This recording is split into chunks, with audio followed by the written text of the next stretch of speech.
I thought I'd inherit Grandma's precious wedding set. Everyone assumed I had. After all, I was the oldest granddaughter and I loved her jewelry.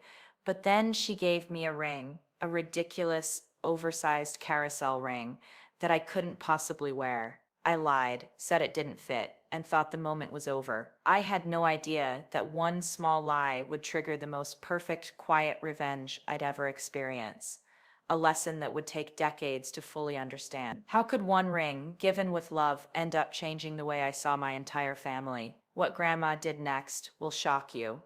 When I think back on my life, the person who stands out most vividly, almost like a permanent thread woven into the fabric of my story, is my grandmother, and we all called her Grandma Angie, and though she lived a long and remarkable life, 106 years to be exact, she never felt like one of those distant, frail figures you only see in old photo albums. She was alive, sharp, and present in ways that even now, a year after her passing, I can still feel in my bones.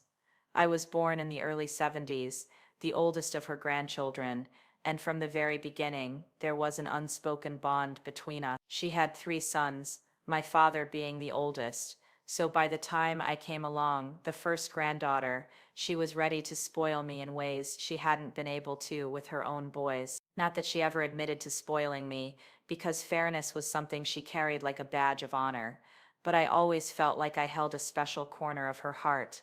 Growing up in the Bay Area during the 80s was its own strange mix of chaos and comfort. Our neighborhood in Oakland wasn't glamorous, but it was home. You could smell the ocean air if the wind carried just right, and on Sundays, church bells echoed through the street. The world was changing. Tech companies were starting to sprout down in Silicon Valley. Michael Jackson was on the radio, and everywhere you looked, it felt like America was gearing up for something bigger, shinier, faster. But in my little world, none of that mattered as much as the afternoons I spent at Grandma's house.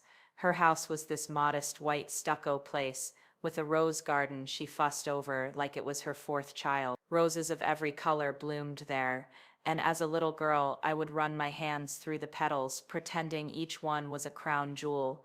I think that's where my love of jewelry began, actually. Not in a store or from magazines, but in those afternoons when the light would hit the ruby red roses just right, and Grandma would lean down, clip a blossom, and tuck it behind my ear like I was royalty. She wasn't a wealthy woman, not by California standards. My grandfather had been a dock worker, a tough man with big hands and a booming laugh, who died when I was barely 5. I don't have many memories of him, just blurry impressions of his beard scratching my cheek and his booming voice echoing off the kitchen wall. But Grandma carried on after his death, with a strength that only became more impressive as I got older. She was practical, no nonsense, and the kind of woman who read the newspaper every morning with her coffee, underlining things with a ballpoint pen like she was still in school. Despite her practicality, she had this one indulgence, her wedding set. It was the only piece of jewelry she ever admitted was valuable,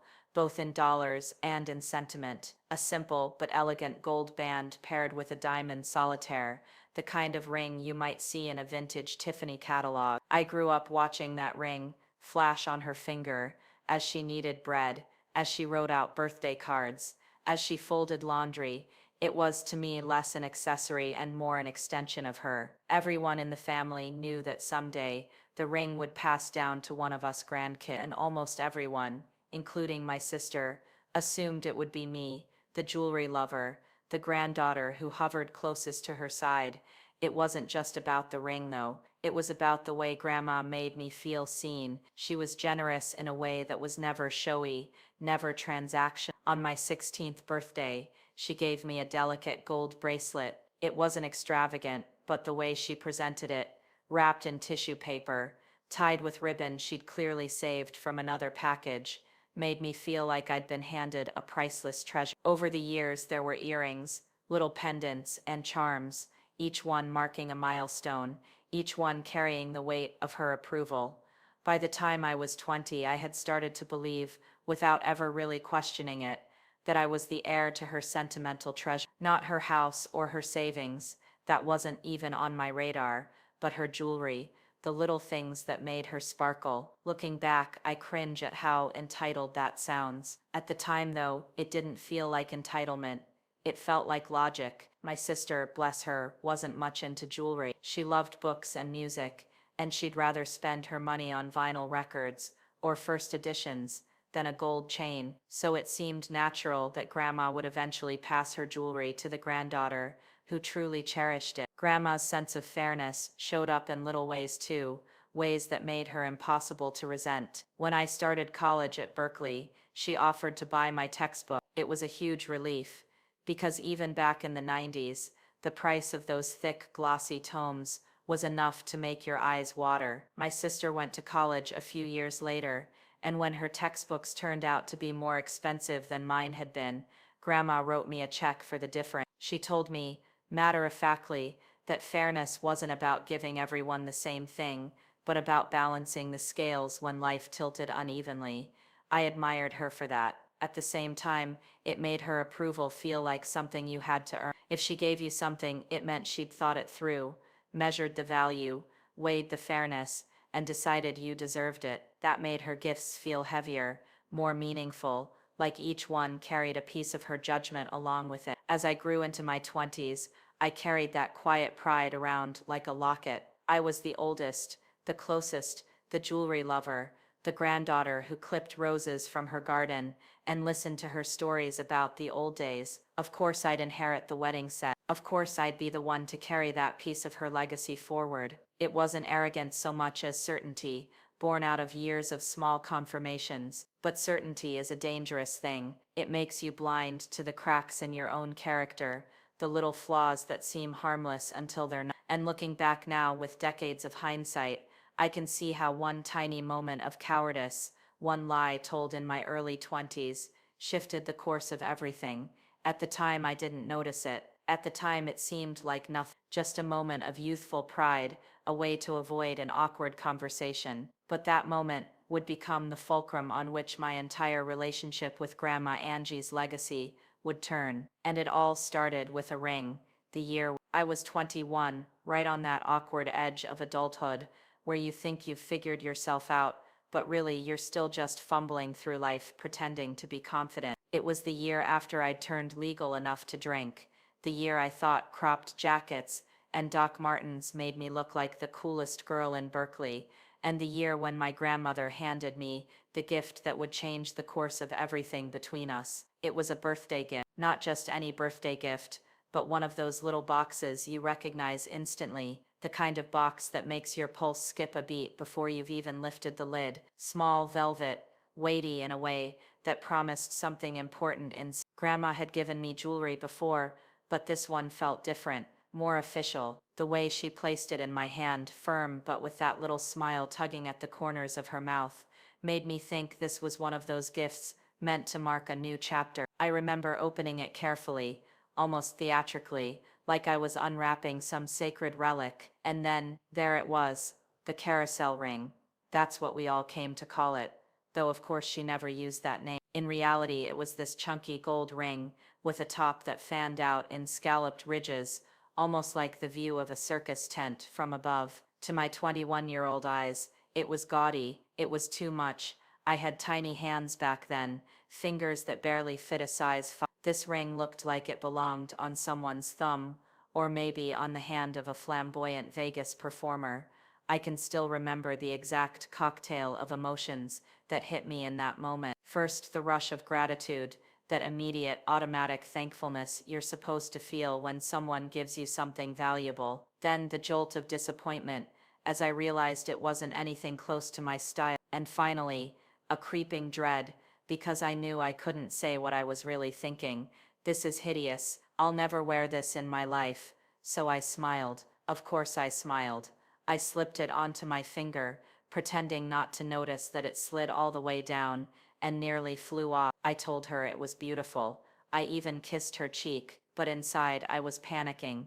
I wish I could say I grew a backbone right then and there, that I laughed nervously and told her it wasn't really me, that maybe we could go together and pick something else out that I'd actually wear. But I wasn't that kind of granddaughter. I was a pleaser, a chameleon, someone who hated confrontation so much that I'd rather tell a half-truth than risk a frown on her face. So I hatched a plan. I told her I'd take it to the jeweler to have it sized down, and when I got there, I exchanged it for a pair of small gold hoop earrings, simple, timeless, wearable. They suited me perfectly, and I still own them to this day.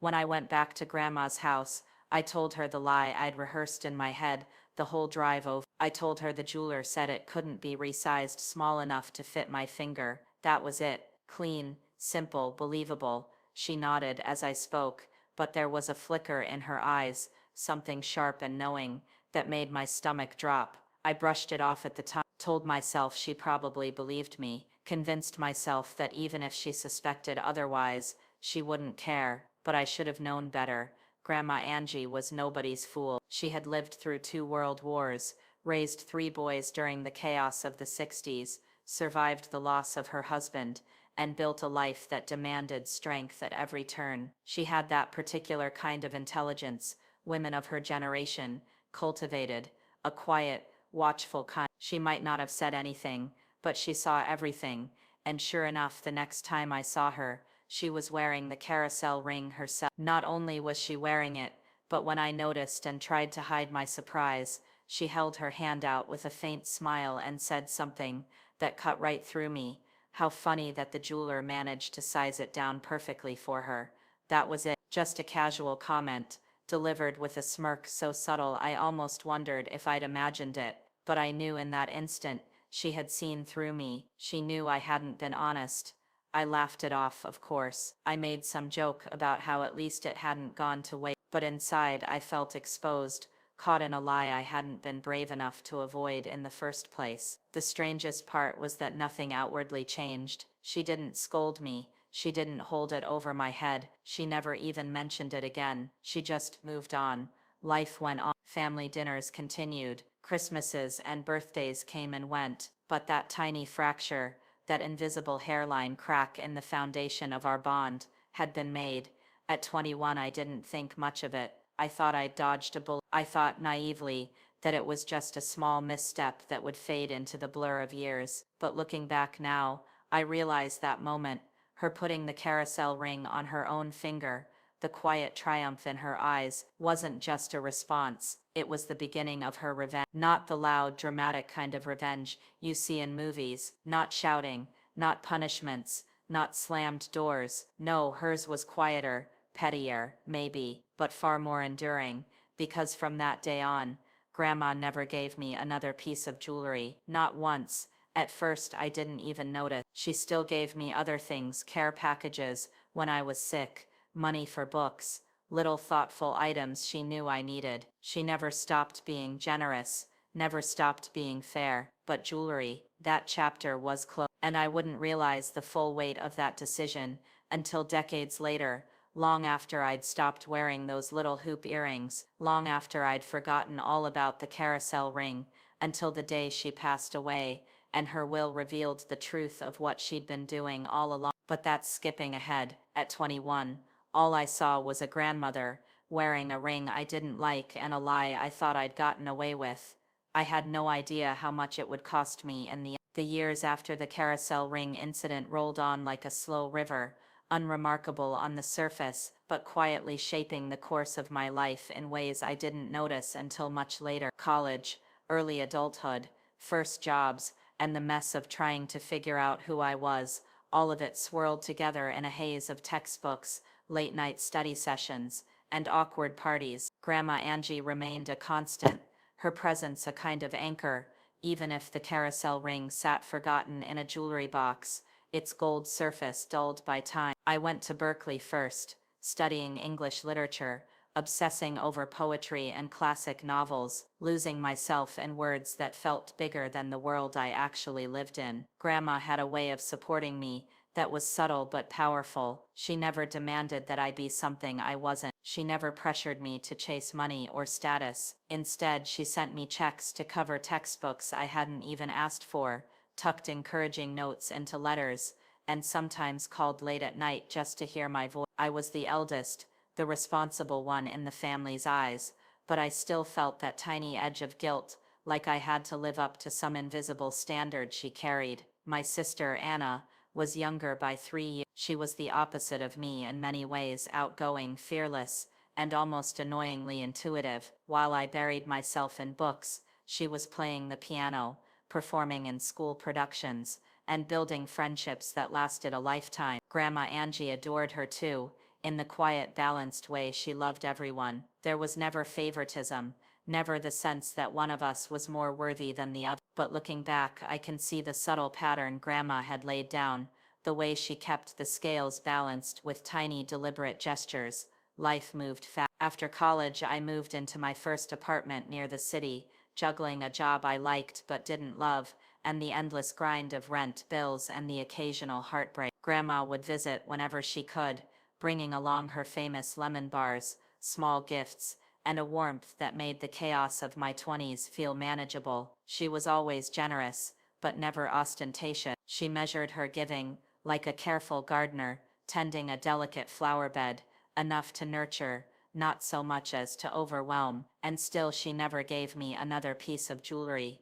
At the time, I didn't notice. I didn't think about it. The hoop earrings from the carousel ring exchange were functional, elegant, and wearable, so I simply continued wearing them. Birthdays came and went, holidays were celebrated, and Grandma's gestures of love continued in other forms. Cash for textbooks, a package of home-baked cookies during finals, a call in the middle of the week just to ask if I'd eaten lunch. She was always thoughtful, always present. The absence of jewelry didn't feel like deprivation, it felt like normalcy. Meanwhile, family gatherings became a stage for subtle observation. Cousins, aunts, and uncles would make offhand comments about Grandma's jewelry, speculate about who would inherit what, and nod knowingly in my direction. Everyone assumed I'd be the one to get the wedding set. After all, I was the eldest granddaughter, the jewelry lover, the one who had quietly, unquestioningly adored Grandma's collection since childhood. Even I assumed it. That assumption, in hindsight, was the dangerous part. I was blind to the small, quiet lesson she was teaching me. As the years passed, Grandma remained in surprisingly good health. She outlasted almost everyone from her generation, sharp-minded and sharp-tongued, with an opinion on everything from politics to fashion, and she shared them freely. I loved our conversations, the way she could make me laugh until my stomach ached, or think until my brain hurt. And yet, even in the midst of all that laughter, I now realize she was keeping a ledger in her mind, weighing every action, remembering every slight, and waiting for the right moment to settle scores, not in malice, but in the sort of precise, ironic justice only someone who has lived over a century could deliver. I saw her less frequently as I moved through my 30s, busy with work, relationships, and eventually my own family. But whenever I visited, the carousel ring would gleam faintly on her finger, a silent reminder of my youthful dishonesty. I never said anything about it. I didn't need to. The message was already there, quietly embedded in the gold that seemed almost to wink at me whenever I glanced at it. And then came the moments that forced reflection. When my sister got engaged, Grandma helped in ways that I hadn't anticipated. She offered guidance on planning the wedding, sent checks to cover unexpected expenses, and even helped select small family heirlooms to incorporate into the ceremony. Anna, of course, was thrilled, but the one piece she seemed most drawn to was, as always, the wedding set. Grandma never hinted at her intentions, never let anyone see her strategy. She simply facilitated, gently, subtly, and with complete awareness of every move. I began to notice patterns in other areas too. When one cousin struggled with school loans, Grandma quietly intervened. When another cousin had a health scare, she was there with comfort and practical help. She kept everyone afloat, but always in a way that left them thinking they'd arrived at the solution themselves. Looking back, it was a masterclass in fairness, balance, and quiet, deliberate control. And I, arrogant and blind, had missed the one thing she'd been teaching me all along. Actions have consequences, and small lies, even innocent ones, are rarely forgotten by those who truly see. By the time I turned 40, I started to piece it together. Grandma's absence of jewelry gifts over the decades wasn't oversight, it wasn't forgetfulness, it was intentional. The carousel ring had been the pivot, the inflection point. I had been polite, grateful, and careful not to hurt her feelings, but I had also been dishonest. That small lie, meant to avoid confrontation, had cost me more than I could have anticipated. It was a bitter realization, but there was also admiration buried in it. To manipulate circumstances so subtly, to create a system of fairness that was invisible yet unassailable, required a brilliance I could barely comprehend. Her revenge wasn't loud or cruel, it was precise, deliberate, and lasting, and in the quiet way she lived her life it felt entirely fitting. For decades, I had assumed that my love for jewelry, my attention to detail, my thoughtfulness, would naturally earn me the prized pieces of her collection, but Grandma Angie, in her wisdom, knew better. She understood that entitlement and assumption, even when cloaked in innocence, were not virtues. She wanted to teach me that, and she did in the most elegant, understated way possible, by withholding the thing I thought I had been promised, not to punish me, but to educate me, to remind me that honesty, courage, and humility mattered far more than any gold ring. I wouldn't see the full scope of her design until after she passed, when the wedding set finally went to Anna, my sister. That was the day the decades of quiet, invisible lessons coalesced into a single, unforgettable revelation. But even then I couldn't help but smile, even as my ego twinkled. Grandma Angie had won, not because she was mean or petty, but because she had outsmarted me with love, precision, and a subtle sense of justice. And all of this started with a ring. By the time I reached my 50s, I had come to understand Grandma Angie in a way that only decades of observation, reflection, and personal growth could provide. It was funny how the years allowed you to see things you never noticed as a child or even a young adult. The carousel ring, that hideous little gold circus atop my tiny finger, had become more than just a piece of jewelry. It was a symbol, a reminder of my own shortcomings, my hesitations, and the consequences of small avoidable lies. I often found myself thinking about it on quiet afternoons when the kids were at school and I was sitting with a cup of tea, watching the sunlight filter through the kitchen blinds. I could picture Grandma sitting across from me, her hands folded neatly on the table, her eyes twinkling with that quiet, intelligent mischief she had perfected over a century of life. I could almost hear her voice, calm but sharp. "You learn more from your mistakes than from your successes, my dear." It was during one of these reflective moments that I finally realized how brilliant her petty revenge had been. Not cruel, not malicious, just perfect in its subtlety. By never giving me another piece of jewelry, she had gently reminded me of the importance of honesty, the value of speaking up, and the danger of assuming the world owed me something because of my preferences or supposed deservingness. It was a life lesson wrapped in gold, silent yet impossible to ignore.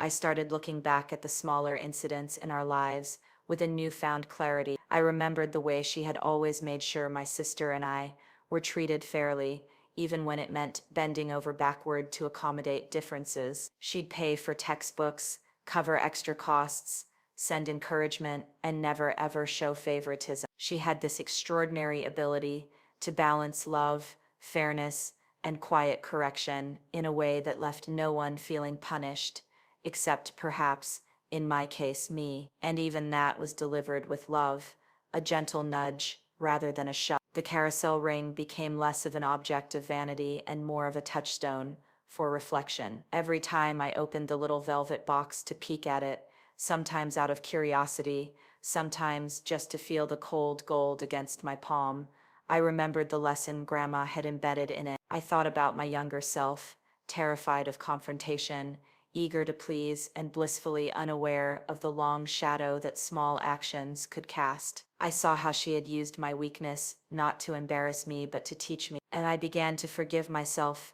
for the foolish pride I had carried in my youth. Around this time, my sister Anna called me one afternoon, voice buzzing with excitement. She had taken Grandma's wedding set to a jeweler, had it carefully cleaned, repaired, and sized to fit her finger perfectly. When she described sliding it onto her hand for the first time, the emotion in her voice was palpable. She had been overwhelmed with happiness, tears threatening to spill, not just for the jewelry itself, but for the connection it represented, the lineage of love it carried. I felt a pang of longing, yes, but also a profound sense of understanding. This was how Grandma had planned it all along, to give Anna the wedding set, not because I was undeserving, but because the lesson had already been served. In the months that followed, I found myself telling stories about Grandma Angie to my own children, recounting her wisdom, her cleverness, and yes, even her tiny acts of petty revenge. I watched as they laughed,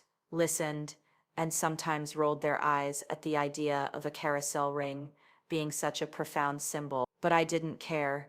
They were learning, in their own way, the same lesson I had learned, that life often teaches through subtlety, and that the consequences of our choices are rarely obvious in the moment. I even started wearing the hoop earrings she had given me all those years ago, the ones I had exchanged for the carousel ring. They were small, simple, and perfect, not flashy, not ostentatious, but meaningful. Every time I put them on, I thought about her, about the way she had balanced generosity with lessons, and about the quiet, intelligent way she had shaped our family without ever raising her voice or insisting on recognition.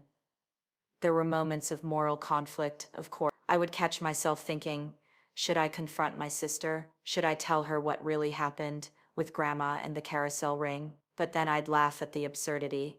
Grandma had orchestrated it so perfectly that any confrontation would have been pointless. The lesson had been delivered, the outcome had been achieved, and more importantly, the love in the family had remained intact, untarnished by resentment or argument. That, I realized, was part of her genius. I also began to understand the subtler forms of revenge she had employed over the years, not just with me, but with all of us. Her fairness was a kind of quiet power. She wielded it carefully, ensuring that no one ever felt slighted, yet everyone was subtly reminded of the boundaries she valued, the virtues she respected. It wasn't about punishment, it was about education, about reinforcing the values she had held for over a century, and it had worked beautifully. We were all better, wiser, and more considerate because of it. The carousel ring itself became almost like a relic of personal history. I'd glance at it occasionally, even wear it in private, and think about the absurdity of my younger self's fears, the intensity of my imagined stakes, and the brilliance of my grandmother's silent correction. It reminded me that some lessons don't need lectures, some corrections don't require anger, and some forms of revenge, when executed with love and intelligence, can be lasting, elegant, and transformative. Grandma Angie's life had taught me many things: the value of fairness, the importance of observation, the strength of love, and the power of subtlety. But above all, she had shown me that sometimes the quietest gestures, an exchange of a ring, a withheld gift, a carefully timed compliment, carry the heaviest weight. And as I navigated the complexities of my own adult life, parenting my children, managing work, and building relationships, I found that I often invoked her lessons, consciously or unconsciously, in how I treated others. By the time I truly understood her strategy, I felt a mix of awe, humility, and gratitude. Grandma had outsmarted me in a way that left me laughing at my own arrogance, appreciating her intelligence, and marveling at the precision of her lifelong teaching. The carousel ring wasn't just a ring anymore. It was a story, a lesson, a testament to her enduring wisdom, and a reminder that sometimes petty revenge isn't cruel at all. It's brilliant, transformative, and unforgettable. Grandma Angie passed away quietly, almost gracefully, on a sunny afternoon in June of last year. She was under 6 years old, and somehow it felt both shocking and entirely expected. In her last months, she had grown frail, yes, but her mind remained razor sharp. Even in those final days, she still remembered tiny details about all of us, names of childhood pets, old favorite dishes, birthdays, and anniversaries. Her memory was a treasure chest that we had only begun to appreciate in its full depth. I remember sitting beside her hospital bed, holding her hand, and marveling at the life she had lived. The room smelled faintly of lemon-scented hand lotion, her favorite, mixed with antiseptic, and the faint metallic tang of hospital air. She squeezed my hand gently, and though she didn't speak much anymore, her eyes were alive with recognition, mischief, and love. I thought about all the times I had been with her, all the lessons she had taught me, and of course, the carousel ring. I couldn't help but smile at the memory, the absurdity, the petty brilliance, the gentle correction that had echoed over decades. After she passed, the family gathered to go through her belongings. Her house, a lifetime of memories, seemed impossibly quiet. There were boxes of letters, photo albums, carefully catalogued recipes, and her jewelry displayed in soft velvet trays. And then, as we went through her will, the moment came, the wedding set, the very ring that had been the symbol of all of our assumptions, was going to Anna. I remember the exact moment. I realized it. My sister Anna was crying, tears streaming down her face, hands trembling, as she held the wedding set. It had been sized perfectly, repaired meticulously, and now glimmered on her finger like it had always belonged there. Everyone in the room was smiling, offering congratulations, hugs, and words of love. And me, I felt a strange mix of disappointment, awe, and finally understanding.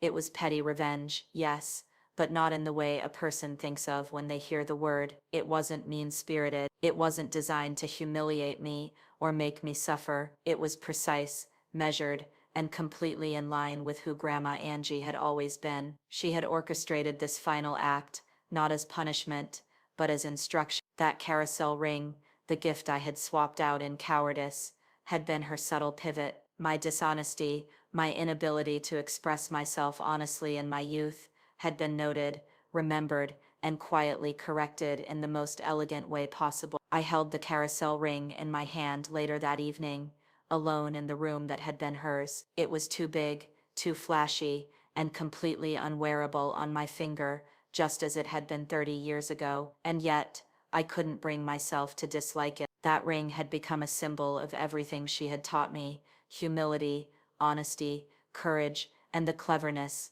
that comes with age. I realized I had been part of her lesson for my entire life, and in that realization, I felt gratitude deep enough to quiet any lingering resentment. Over the next few weeks, life settled into a strange, bittersweet rhythm. Family visits were tinged with nostalgia, stories about Grandma Angie flowed endlessly, and every discussion seemed to circle back to her remarkable life. I found myself telling anecdotes to my children, to my nieces and nephews, and even to friends who never knew her. The carousel ring story, in particular, became one of my favorites, not for the drama or the petty twist, but for the lesson it carried. I explained, often with a laugh, that Grandma had outsmarted me without a word of scolding, raising a family of grandkids who were fair, honest, and thoughtful because of her subtle interventions. Anna wears the wedding set every day now. It catches the light in ways that seem almost magical,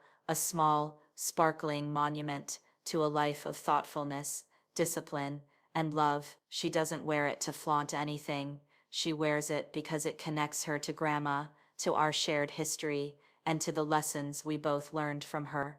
I am happy for her, truly, and I am grateful, in a quiet way, for the small, precise sting of petty revenge that taught me so much. I sometimes wear the hoop earrings I exchanged for the carousel ring, simple, elegant, and perfectly functional. Every time I put them on, I think about the younger version of myself, the girl who was too afraid to speak her mind, who traded honesty for convenience. I smile at her, forgive her, and then feel a little thrill remembering the brilliance of Grandma Angie's final lesson. It is, in a way, one of the most precious gifts she ever gave me, and the carousel ring itself, it sits in a small velvet box on my dresser, a reminder, a monument, a story. I've never worn it, I probably never will, but I don't hate it. I respect it. I respect what it represents: a century of wisdom, a life lived fully, and a final act of gentle, brilliant,